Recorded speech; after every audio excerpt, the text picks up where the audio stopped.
Alright, this is Unit 1.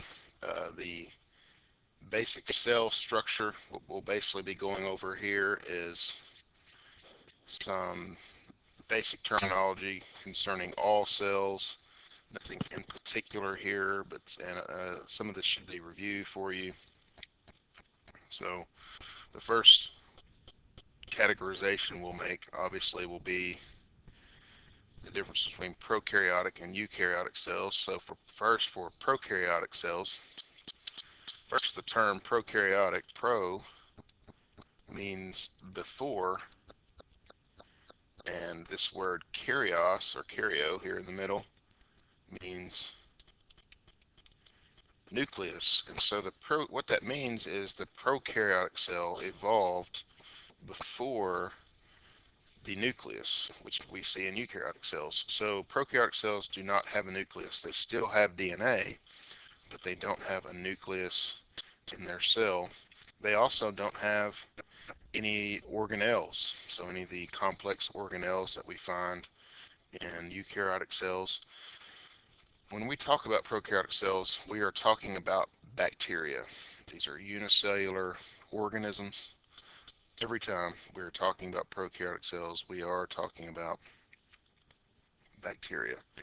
Prokaryotic cells have been around for around 3.5 billion years. The oldest fossils are some of it that look like this. These are called Stromatalites, and these are basically where prokaryotic cells have kind of grown and cultured and grown these structures over time.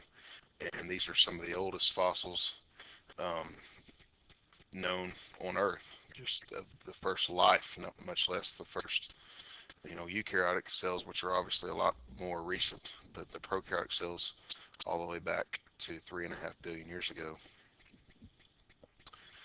And so the eukaryotic cell then, the prefix EU means true. And so what we have here is a cell with a true nucleus. And so the eukaryotic cell then are cells that have a nucleus that contains the DNA. And as you can see, just looking at the picture of this cell, there are lots of other sorts of things in there that we call organelles, these little structures that have specific purposes. Here's a picture of an animal cell. And there's a plant cell. Usually when we think eukaryotic, we think an animal or plant, but there are protists and fungi, and so there are other things going on.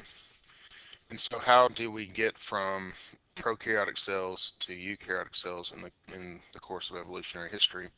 Well, this lady, Lynn Margulis, came up with the idea or the hypothesis of how that occurred. And so it's called and that was 1960s is when she did this.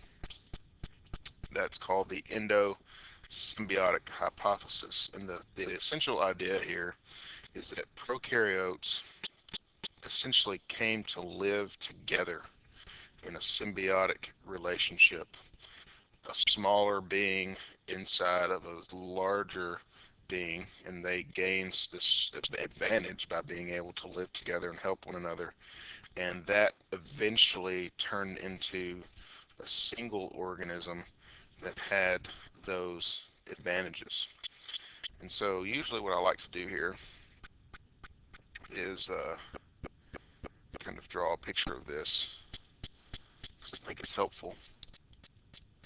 So you have this cell here, and let's say that maybe you have this cell over here, and these are both prokaryotic cells, and in this world it is cell eats cell.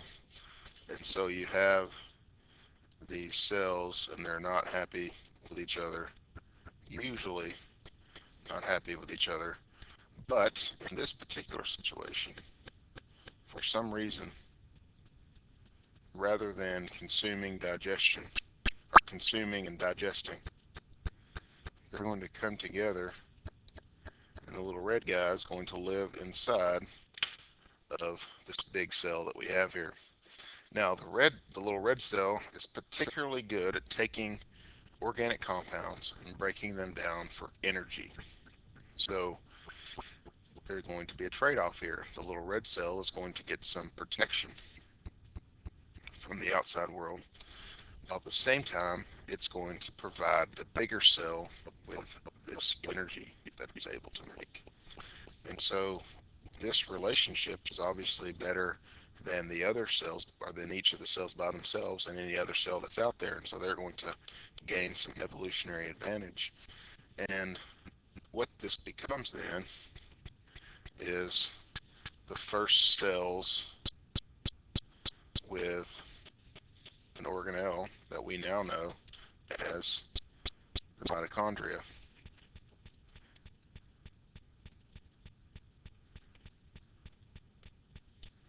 Man, my lack of spelling knows no bounds. All right, and so one of the evidences of this is that mitochondria, even in our own cells today, have their own DNA. They even have a double membrane, which suggests that one time they were ingested by another cell. They have their own ribosomes.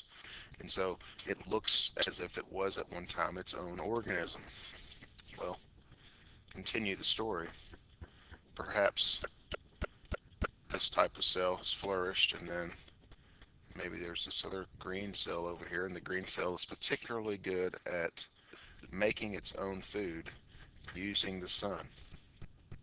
Well, maybe that occurs, and this cell that is now good at making its own food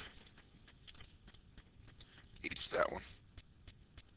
And again, rather than consuming, ingesting, they form this symbiotic relationship where now this organism is not only able to take sugars and lipids and that sort of thing and break them down for energy, but is also able to create its own food using the sun. Very advantageous. Well, this is going to be the first chloroplasts, which is inside plant cells, which also have their own mitochondria, or have their own DNA, have their own ribosomes, have a double membrane, again suggesting that at one time they were their own organism. And so this is the basis of this hypothesis. It would also go further to suggest that the nucleus came about this way and all the enfolding of the eukaryotic cells as well. And so this is where you get these modern day cells. So a little bit more about cells. Cells have different sizes based on the job that they're doing, and different kinds of cells have different sizes as well. You can see here the size of a bacteria versus the size of an animal cell versus a virus even, which is not a cell at all, but this is just to kind of give you some comparison. The size of a cell is very important to how efficiently it can run. Now every cell is going to have a different necessity for efficiency, but the way that we think about this is using this concept of surface area to volume. Cells can only be so small because, again, if you look at this picture, there's a ton of stuff that has to go in a cell. So it can only be so small to fit a certain amount of stuff. I think of this as like a classroom, right? The classroom can only be so small to fit the desks and the students and everything that needs to be in the classroom. But on the other hand, a cell can only be so large as well.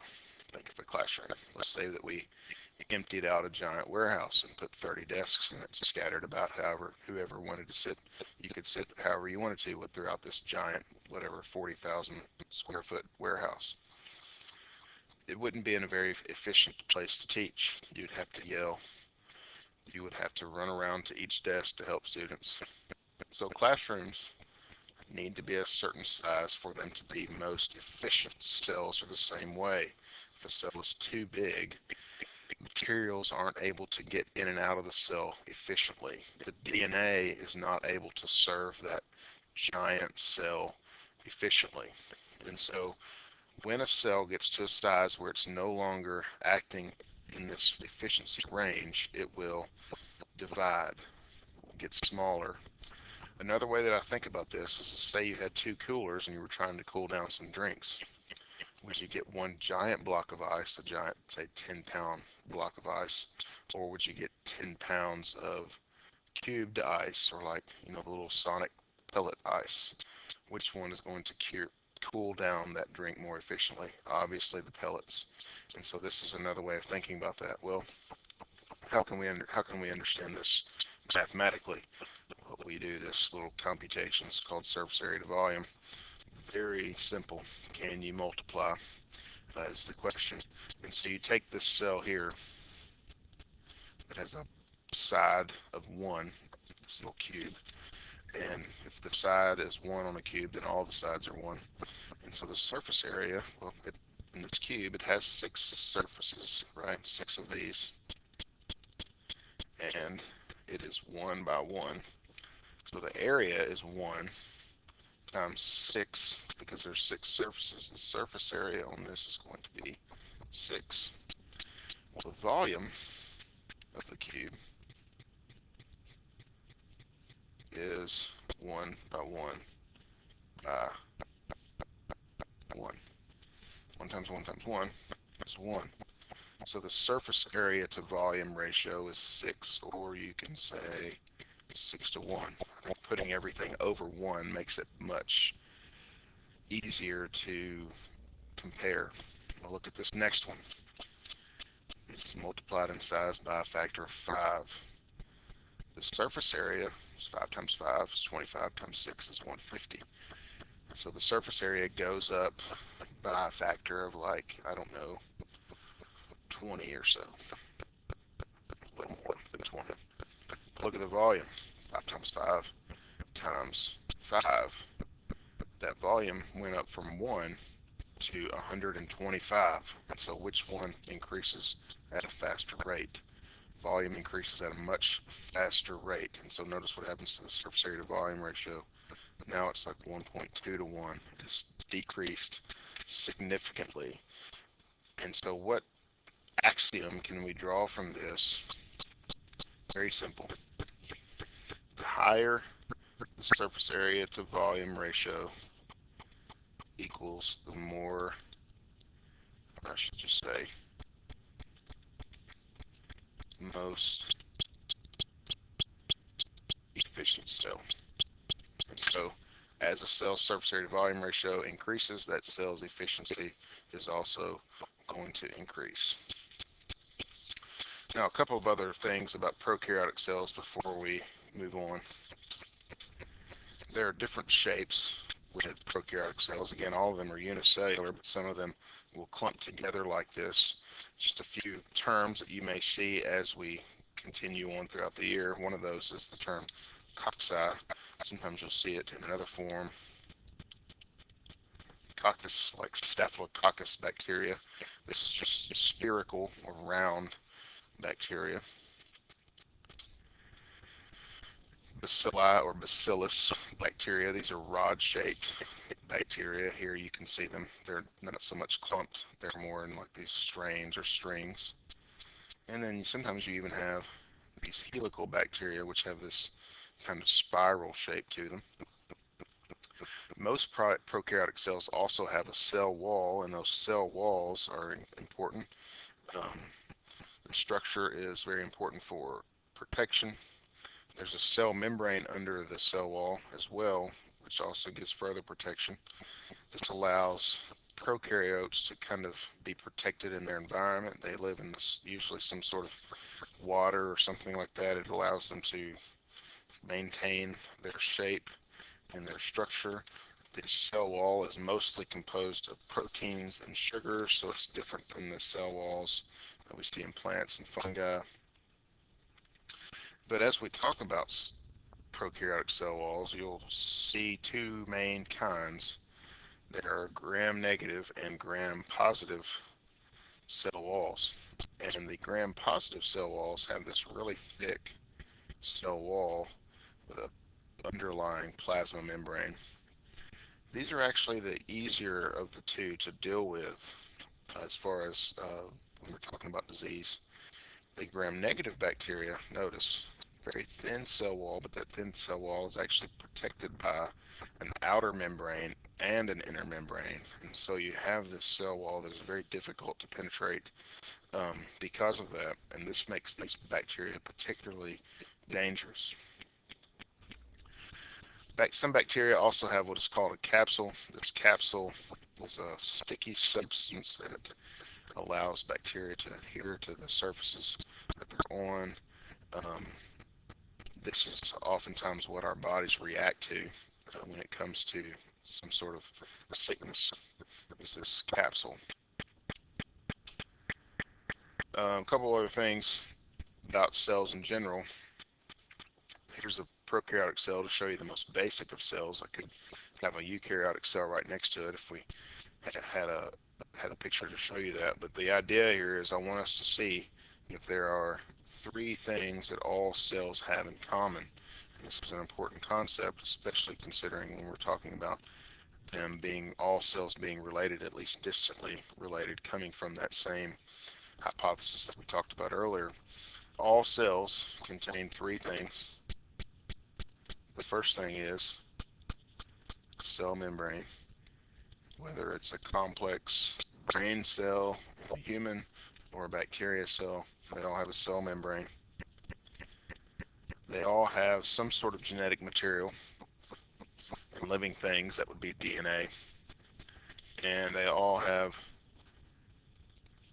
cytoplasm, which is the material between the nucleus, or in the case of prokaryotic cell, just the material inside the cell that's between the membrane and the nucleus, or just inside the membrane, is that jelly-like fluid that contains all the organelles. And so these are the three structures that all cells contain.